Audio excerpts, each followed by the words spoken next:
So how have I been recovering from a 40-hour endurance ultra event, you ask? Spoiler, it's not like this, but it's also probably not how you'd expect.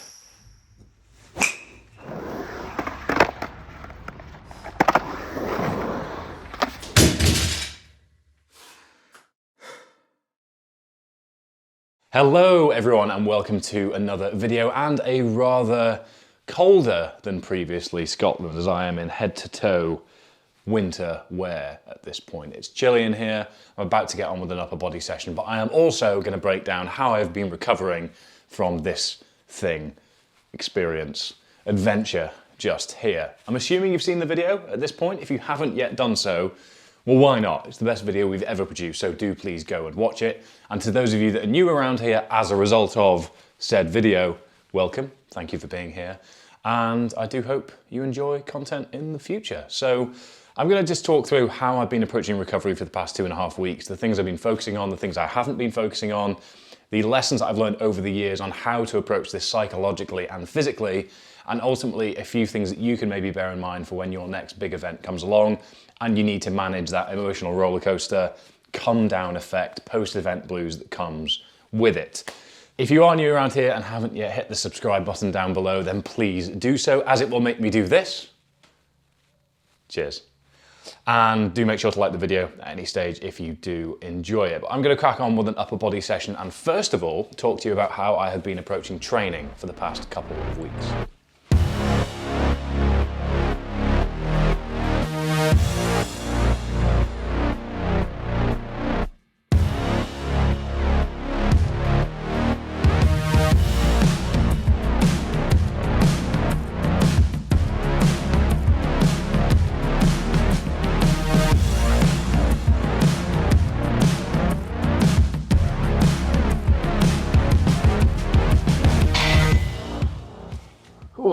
Okay, so mistake number one that people often make, and I've made several times in the past when recovering from big events, is to jump straight back into a strict training regime, pick up where you left off, as it were. You need to accept that you're going to be on the back foot. You've had this real long process towards a peak, and then there's a really aggressive trough. What goes up must come down. And I've been naive in the past of thinking that I can just maintain that process, and let's not forget that you've reworked your life around these big events. There's processes, there's training, there's discipline, there's habits, there's structures that you've created to get to that goal. And when you achieve it, those structures and habits aren't necessarily applicable. So trying to just move at the same pace that you were before the event is only going to be more demanding because you are recovering, which means that operating at that intensity without that goal at the end is going to be psychologically and physically demanding. So that's the mistake that people make. The solution and the way that I now approach things is to go into a real period of fluidity where I do what I want when I want from a training perspective. So for example, I've just been bro lifting, I've been hitting golf balls, I've played a few rounds of golf, I've been skateboarding, I have done a couple of lower body sessions at low intensity, and then yesterday I went a little bit YOLO swag and did this, which is indeed, yes, a 500-pound deadlift, and it moved very well, which I am pleased with, and does make me wonder whether I might go full-on meathead mode for the rest of the year from a strength point of view, so watch this space. But ultimately, I think the one thing that you should consider is give yourself some time to focus on skill development, focus on things you enjoy, focus on things you haven't done for years, things that give you a stimulus and things that aren't demanding, but will scratch the itch of, I want to do an hour of an activity each day, because if you just go straight back into the program you were running before, you are not going to have the capacity to be able to execute that, and you're only going to inhibit your recovery. So this is my first proper upper body lifting session of my recovery. I'm going to do some heavy lifting on the bench press, see how it feels, and then I'm going to just play around with what's in here and have fun with it. And then as of next week, which is going to be 4 weeks later, I'm going to get back into a steady rebuild from a training point of view. But that is accounting for the time that is just non-negotiable, part of the process, recovery time, where physically and psychologically I need to recover from that really aggressive come down effect, the drop off from that peak of intensity, peak of the process, and get back to some form of operational baseline, we'll call it.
So it seems that I've used up my allowance of YOLO swag, grip it and rip it power this week, as I just got pinned by 140 kilos. So why don't we just move past that and move on to mistake number 2, which is how we handle our day-to-day workload after an ultra endurance event.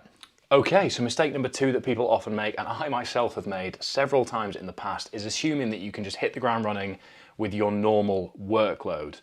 You need to accept that you're going to be recovering, you're going to be a bit tanked. I still feel a bit rough, my productivity's lower, my cognitive ability's lower, my short-term memory's lower, my eloquence is a bit lower, and that's all part of the process. So I'm not going to be able to override that. I have learnt that over the years, and that probably means that you're not going to be able to as well, because we're in recovery mode. So at this point, I'm going to say no.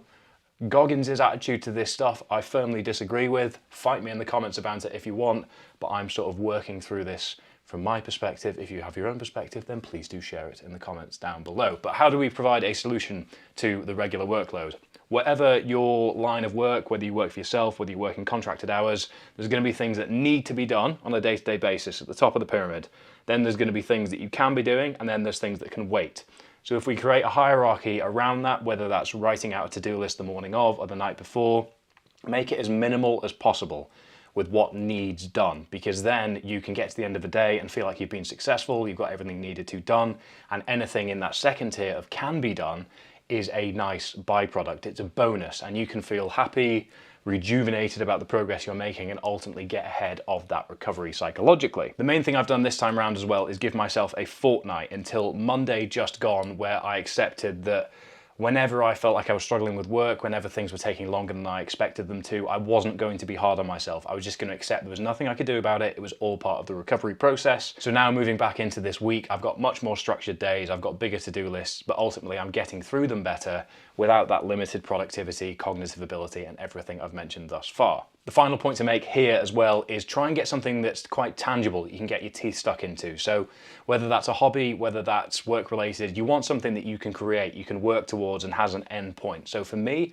it's been building the membership communities for the Modern Mind and Omnia Performance, which will be going live very, very soon. Don't you worry, lots of exciting things happening there. But it means that I've been able to track progress and feel like I'm achieving something tangible rather than just going through the motions of the day-to-day. Because therefore I'm replicating that working towards a goal process that really kept me intense and focused beforehand that's now missing. And I'm not going to be able to replace it with training. Why? Because of all the reasons I mentioned before. One final point to make here is around productivity, cognitive ability, and all that stuff on a regular basis. Something I've been doing for the past 6-7 months is replacing any midweek beers with non-alcoholic ones.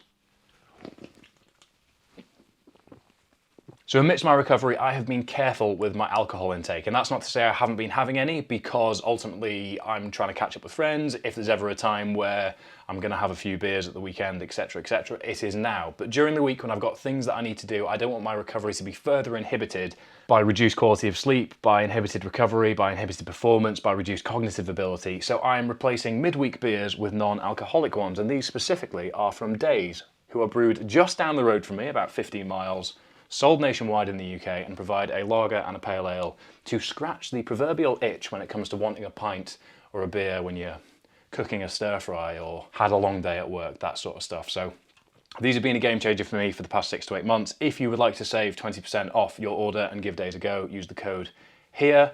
But from an overall productivity point, recovery or not, big hack, change, habit that I've made midweek for an overall general productivity skyrocket is reducing my alcohol intake.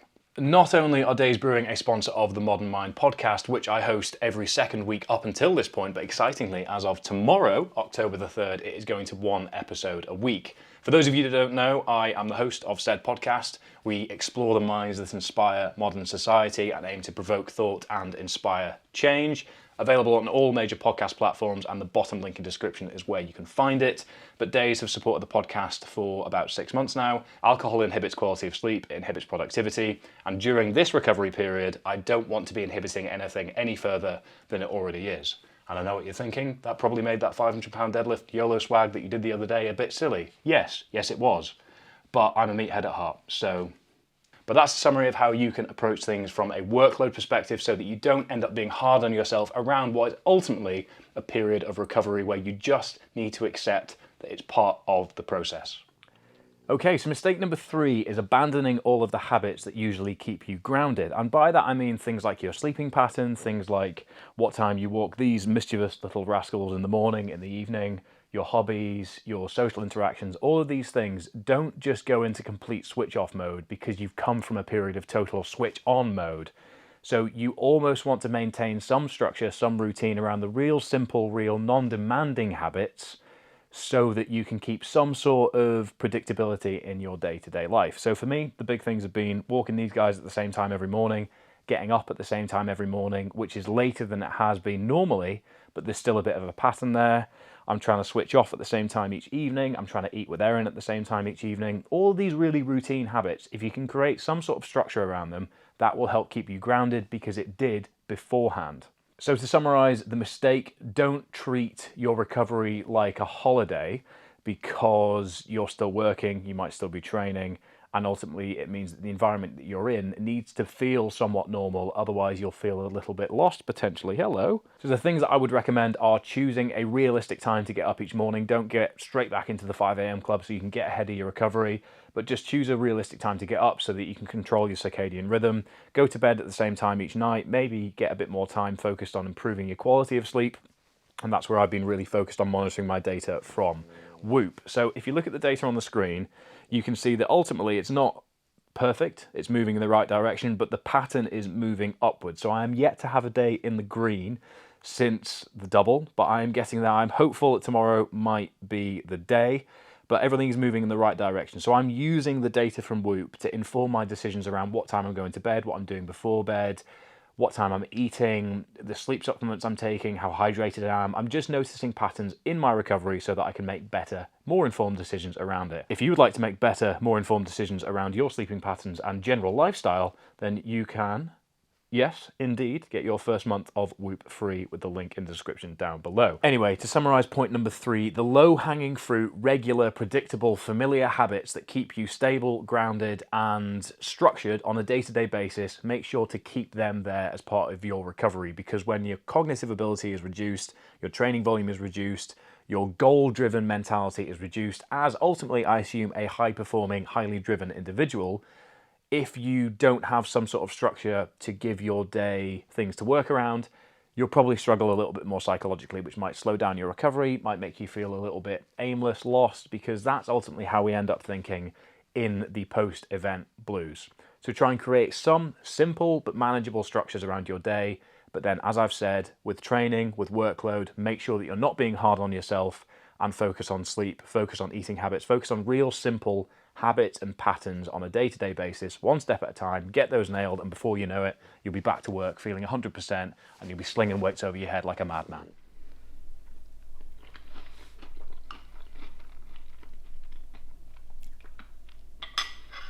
So point number 4 is going to be all about nutrition, and the mistakes that I've made in the past and the mistakes that I've known others to make in the past are to jump back into a strict, almost competition-like eating regime. That sounds very authoritarian, but you know what I mean.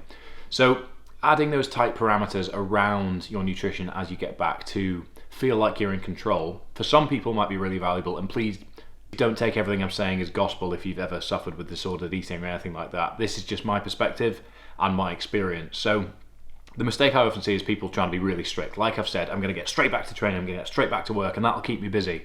But you're on limited capacity, you're reduced, which means your willpower, your desires, your cravings are all going to be elevated. And there's nothing wrong with acting upon that in the recovery period, because I don't want to say you've earned it, because that implies it's a currency, but ultimately you've worked really hard for something and you can enjoy a couple of weeks of sitting back and being proud of that. So for me, the process has been, first 2 weeks I've been eating what I want when I want to eat it, within reason. So I've not been nailing Ben and Jerry's and then washing it down with Jack Daniels and then going to Domino's and sprinkling Haribo all over the top of it. Tried that years ago, it wasn't great. And it just means I've been eating what I want, I've not been tracking things, I've been keeping an eye on my calories loosely so I don't undo years of good work, but I've just let my desires kind of control it a little bit, within certain control. And then as of the Monday, that two week sort of turnaround that I mentioned earlier, I've started tracking things loosely again. But I'm not really being strict with the quality of the food per se. Everything's not clean. I'm just step by step getting back to what's normal. So that means that I'm having more of the regular meals that I would.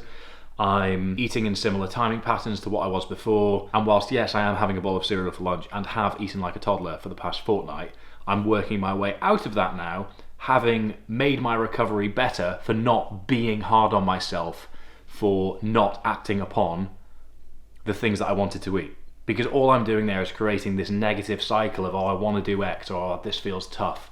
And then if you're trying to work against it, it's just making more psychological pressure appear from within. And what I've learned over the years is the more that I try and work against how I'm feeling, the longer, more unpredictable and more damaging my recovery is.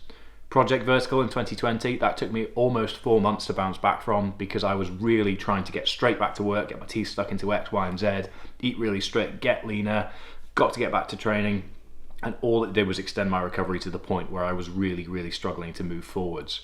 Started to affect my mental health, whereas now I've taken 2 weeks of self-care, for a very modern phrase, as we all know. And yes, cereal for lunch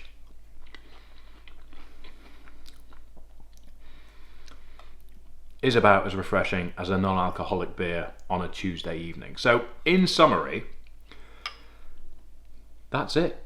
You were probably expecting point number 5, 6, and 7, which was cold showers, or this super duper supplement, or this magic mushroom that's come out of Western California and is changing lives. But no, I want to get the basics nailed as part of my recovery, and once the basics are nailed, I'm then slowly going to rebuild to what was before. But the most important thing is that I am aware that there is a lot of this that I cannot control. I am in a period of recovery where you don't have metrics that you can manage. Yes, there's lifestyle trackers that you can use, and I use that to monitor my sleep, but your psychological recovery is not something that you can track on a chart.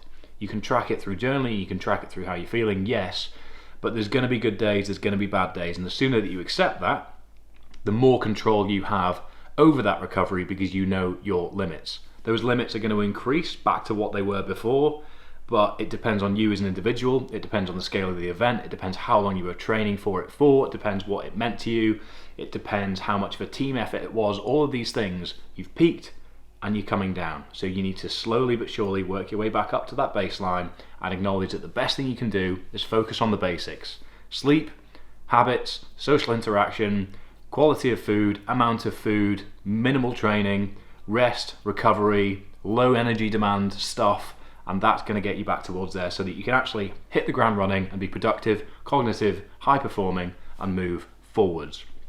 There is no secret to recovery. There's a lot of things out there that pretend they are the secret to recovery, but by focusing on the basics, getting them right, and then focusing on the 1%ers, whether that's recovering from a long event or otherwise, that has set me up for success over the past few years, and that is my perspective. Please feel free to share yours in the comments down below. I'd love if the comment sections can become a bit of a melting pot of people's recommendations. This is not the exact way to do things. This is a debrief of my learnings over the years, and this is how I have been approaching recovery. No foam rolling, no infrared saunas, none of that stuff. Just doing the basics and doing them well. And then once I've nailed the basics, I'll look at the 1%ers and beyond. So I hope that's been informative. I hope you've got a bit more of an understanding of how I understand the word recovery within the context of my training and day-to-day life.